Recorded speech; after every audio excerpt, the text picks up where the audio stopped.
Hey, writer! Writing's hard, isn't it? Oh, I know. I've been writing this script for about 2 minutes now and I'm pooped. I think I'm going to take a little break to stare at an animated GIF. Just maintaining a single thought for a whole paragraph is tough as nails, so just imagine how hard it is to write a whole video game.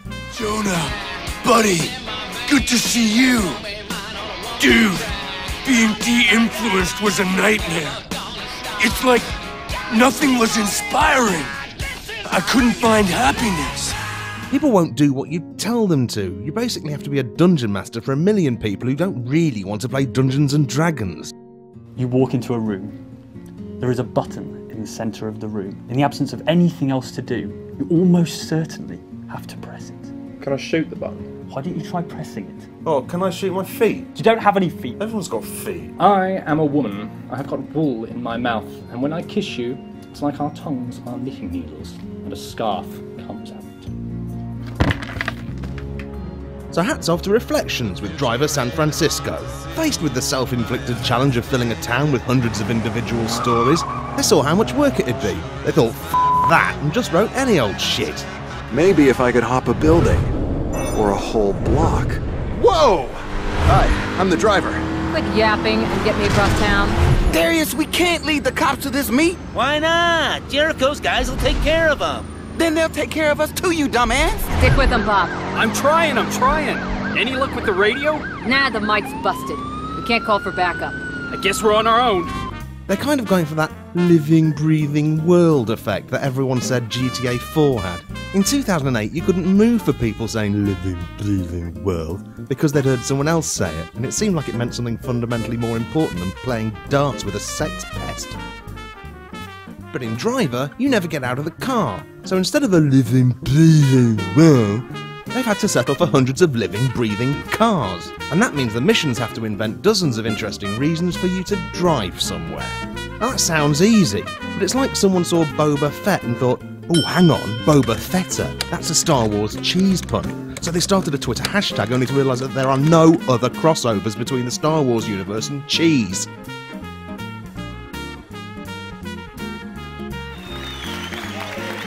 It's exactly like that, but with driving cars fast. Drive quickly. I am late for an appointment with my chiropractor. You couldn't drive me to the nearest cold bucket of water, could you? My bucket-sized cat is slightly too warm and would appreciate a dousing.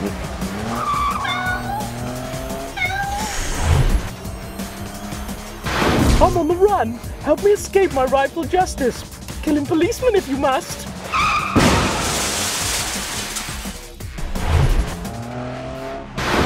My cat stuck up a tree. All this stuff is just to fill out the world. Sometimes there's plot too. This involves people saying, oh, you're driving like a man possessed to you, while you're possessing the man they're talking to. Thanks, guys. I forgot what was happening for a moment. What's wrong with you, Derek? You took that corner like we're all figments of a man's imagination, mere metaphors for the mental well-being of a tormented man with a mission on the very brink of death. But somehow, and against all logic, they've pulled off a blinder.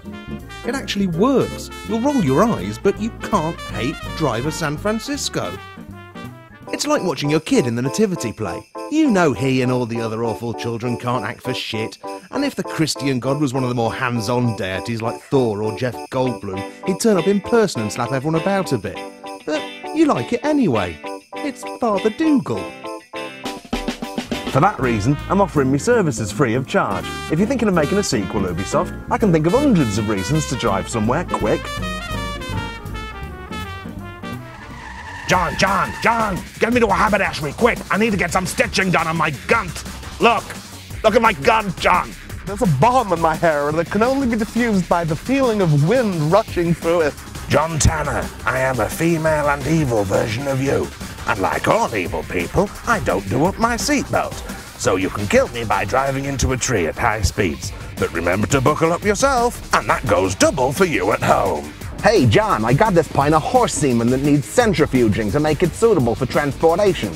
I need you to do loads of donuts and then drive into a sexy horse. Oh God, this isn't working at all. It's going in my hair and into my eyes, and it's all over my chest, and I'm rubbing it onto my legs, John, look!